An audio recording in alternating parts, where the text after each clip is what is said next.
See if you recognise this track. Actually, the Holy Water's pretty good for these guys. So the Spear Knights, which were not a problem at all in Symphony of the Night, are one of the biggest pains in this game. I actually really like this rendition of Bloody Tears.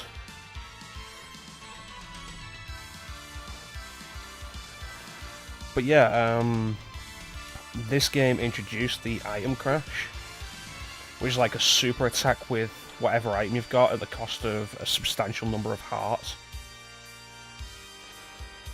It returned in Symphony of the Night. Most people really only know about Hydro Storm,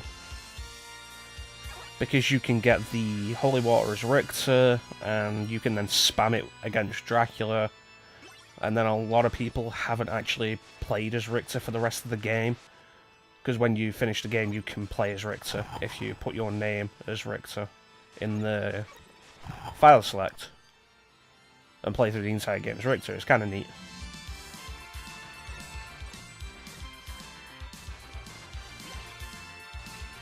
Let's get the meat.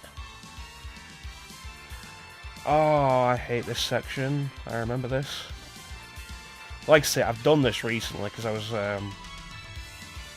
getting all of the trophies for the port of the PSP version on PS4. Which, you know, I wouldn't be so against if it wasn't for the lack of the Dracula X Chronicles, which is a solid game. The remake is really good. So what you want to do with these guys is generally duck and hit them. Because if they're going to be able to hit you while they're ducking, you should be able to either block it or see it coming.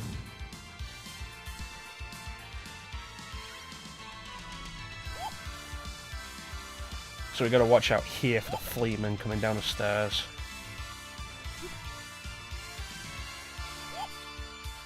So the general idea, yes, we will take the Bible. The Bible's a great weapon in Rondo of Blood, actually.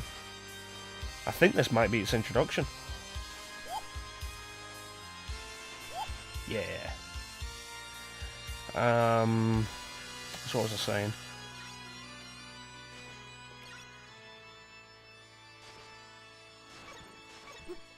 Damn it. No.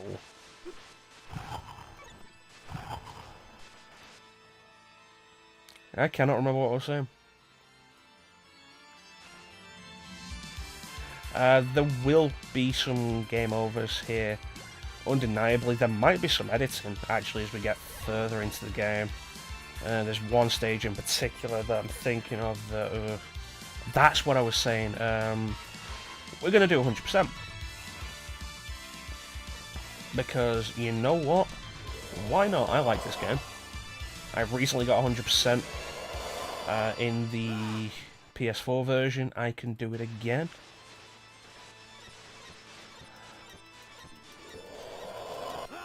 Damn it.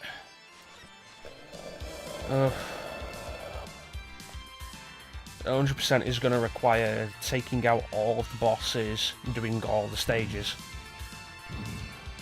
But unless, you know, keeping the Bible's preferable here, actually. Unless there is... Damn it. There's no way I wasn't going to die there. I was caught between the Ghost and the Spear Knight. Unless we have some major issues here and get knocked down, we're going to be sticking on the standard path for now, and we will take on the alternate stages later on. Because the way to the alternate stage in this, the alternate boss in this stage, is to... It begins by falling down here. And the real trick to avoiding the ghosts is to keep moving. It does become something of an issue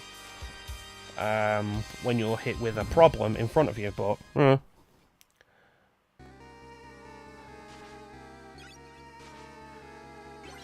So, the cross or the axe? I feel like the axe is probably the better weapon, but we've lost it by now. I say that, I mean for this boss. Because that's one of the, it's one of the things about a lot of the old Castlevania games. Which weapon was best would always depend on the situation, whereas in some of the later ones, especially when you started having more options, which weapon was best was usually, like in Symphony of the Night, pretty much the entire time, the best weapon is the Holy Water. But here it's situational. So this is Minotaur. Again, last time we saw him in Symphony of the Night, part of a dual boss, but here he's actually his own boss, and can actually be quite tricky. But I should have his pattern memorised, because I fought him quite a bit when I did the PS4 version recently. And like the biggest problem with the werewolf is just how fast he moves. Oh, come on. We got caught in a bad place there. There was no way we were going to be able to avoid that attack. If it had done any other attack, it wouldn't have been a problem. It's worth noting though, since we rescued Maria, we can now play as her. There are 4 maidens to rescue if you want the best ending. There's Maria, Terra, Iris, and Annette. And Annette is the only one that has any real story significance. Maria is the alternate playable character. Terra and Iris are mostly just... what would be the best way to put it? They're kind of optional.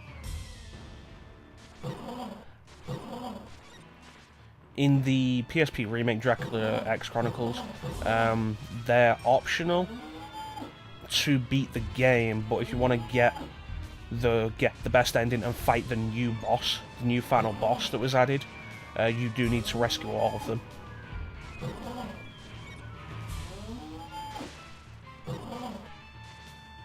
Watch out for this one.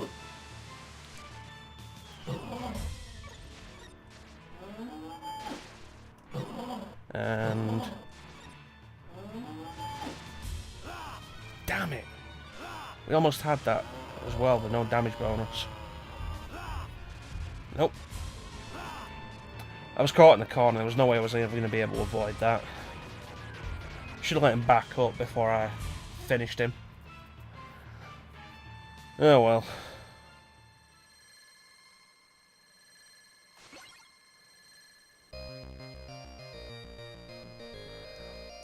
I do really like stage clear music.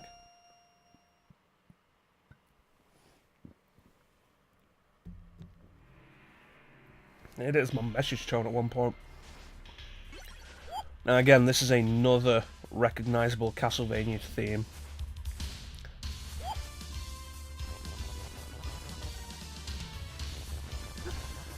This is probably the single most irritating incarnation of the Blood Skeletons, because they just come back so fast in this game. And it's honestly really good placement to make them a problem in this, with how fast they come back, and the skeletons throwing bones up top.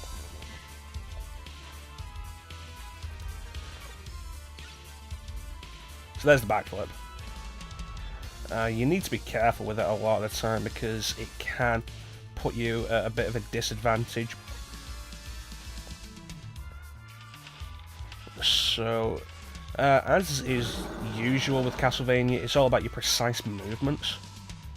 The game is not as stiff as the original ones, although it's worth noting that this is post Super Castlevania 4, but like the classics, you are committed to a jump once you do it. Super Castlevania 4 let you manipulate yourself in the air like a little bit.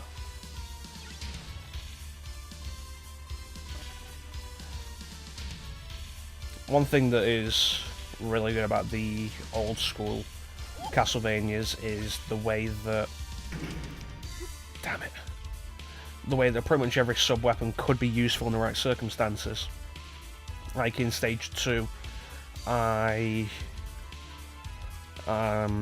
dropped the axe to get the knife, which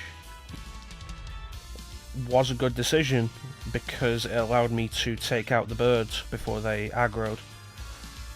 Because, like, the birds, the general thing with Castlevania is small, fast-moving enemies are a problem.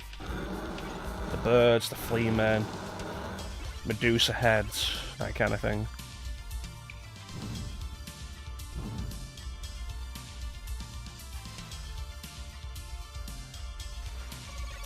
I remember you. I hate you. Because you won't leave me alone.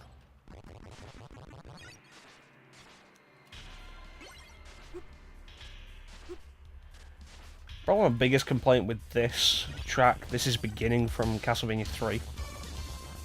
Much as I love it, it doesn't loop that well in this game.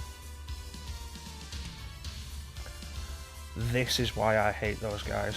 Because they'll just keep coming at you here, and getting up here can be really irritating.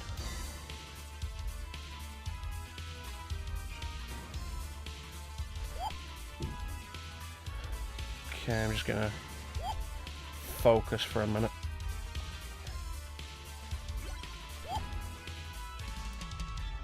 Damn it.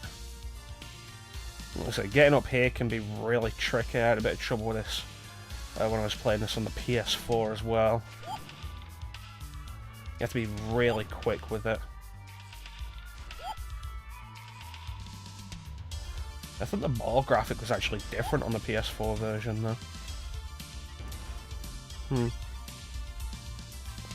That requires very precise timing. There we go. That wasn't too bad. I wonder if we can get up there. There's anything up there. Oh, hello. Oh, it's this guy throwing them. Okay. Do we get anything if we go down? That one's going to be a problem. We're in our last life, so no more messing around. This is stage 4. Who is the boss of stage 4? I don't recall off the top of my head. See, the blood skeletons are a problem when you have to deal with something else. On their own, not a problem.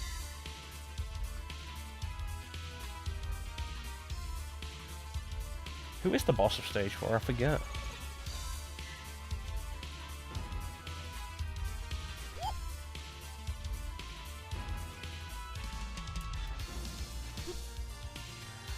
Damn it.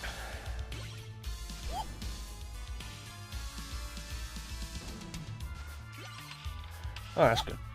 That's an invincibility potion. And in this game, actually, if you walk into an enemy while you're invincible, you'll actually kill them.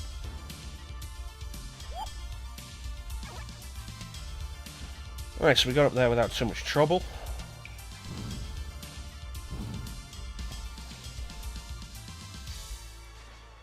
It's not Carmilla, because she's the alternate stage 4 boss. So who is the boss here? This is not what I need. Thank you. Oh, I remember who it is. Thought I could kill him before the charge actually happened.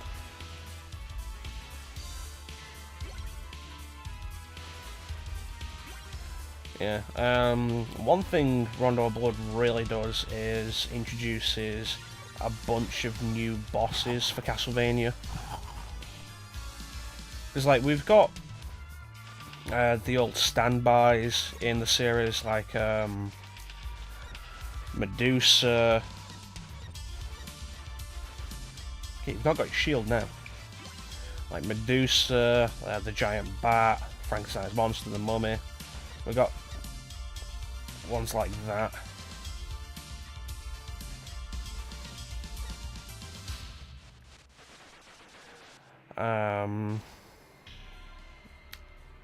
Get it? Damn it. I never make that.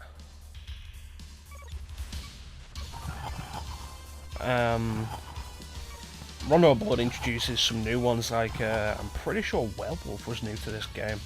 Like, was introduced in this game.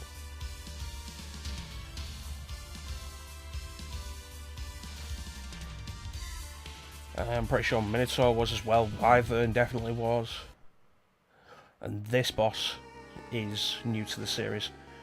But this would not, in fact, you know, the cross is probably better for me. This would not be the only time this boss appeared. And we are on our last life, so hopefully I can do this in one go.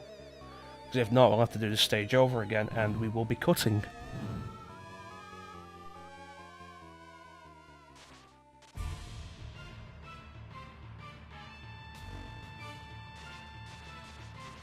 So this is the Dullahan, the Headless Knight. You know, the Holy Water probably would have been better. Yeah.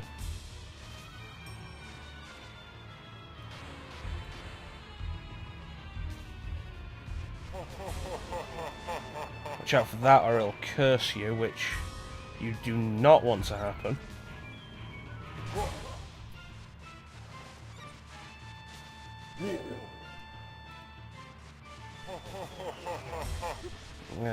I hate attacks like that, they're damn near impossible to avoid.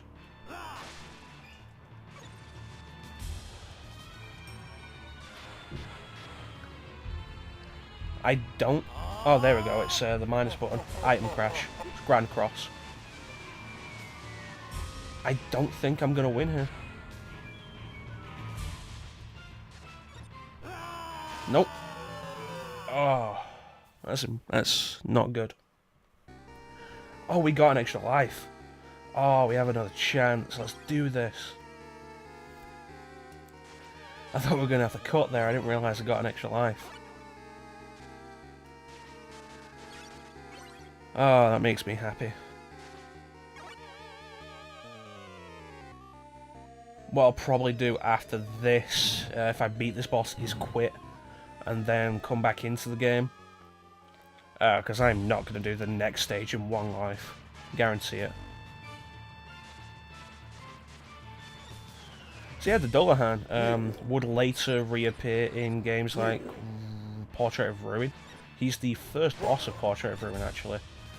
And if you're not ready for it, can be a real pain. I meant to jump out of the way then.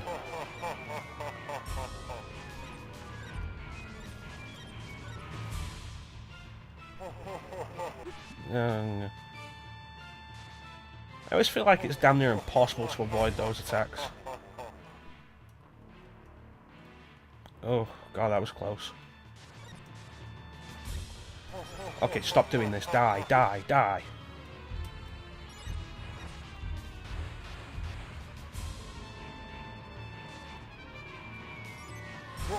Ugh. Like, the biggest trouble with Richter is his lack of maneuverability. That is really it. Maria, being the alternate character, is usually considered like the easy mode. She will take more damage, but she is so much more maneuverable than Richter is.